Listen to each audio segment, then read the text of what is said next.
Kamarudin Simanjuntak siap bantu bebaskan Jessica Wongso, sang pengacara singgung perkara komitmen. Kasus Jessica Wongso terus bergulir di media sosial. Imbas film dokumenter Ice Cold tayang di Netflix, kasus Jessica Wongso belum usai jadi perbincangan. Bahkan, Kamarudin Simanjuntak siap membantu Jessica Wongso bebas. Kesiapan Kamarudin Simanjuntak terungkap ketika yakin sosok Jessica Wongso bukan pembunuh Mina Salihin. Oleh karena itu, Kamarudin Simanjuntak berniat membantu Jessica Wongso. Ia siap turun gunung membela Jessica Wongso ketika meminta bantuan.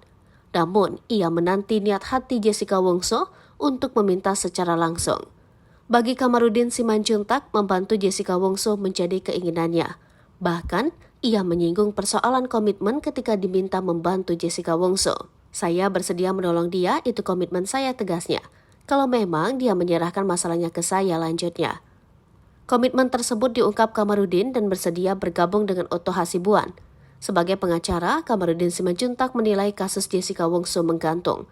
Ia beranggapan Jessica Wongso tidak bersalah atas kematian Mina Salihin. Kalau saya dari segi ilmiah tidak ada yang menjerat Jessica, jelasnya. Misalnya saksi, tidak ada yang melihat dia memakai racun atau memasukkan atau menggunakan racun imbuhnya. Oleh karena itu, Kamarudin Simanjuntak menganggap hakim dan jaksa terlalu cepat memutuskan. Diungkap Kamarudin Simanjuntak, sepatutnya otopsi menjadi salah satu kunci kasus Jessica Wongso. Adanya otopsi membuat masalah yang tidak nampak jadi terlihat jelas. Jadi, otopsi itu sangat perlu untuk memastikan apakah Jessica itu meracuni atau tidak, ucapnya. Kamarudin Simanjuntak mengungkap kemungkinan pelaku pembunuhan Mina Salihin bukan Jessica Wongso, melainkan kerabat terdekat. Belum tentu juga Jessica itu pelakunya, bisa saja keluarga dekat yang lain, ungkapnya. Kalau misalnya diberi racun, diberi di mana, itu harus bisa dibuktikan, tandasnya.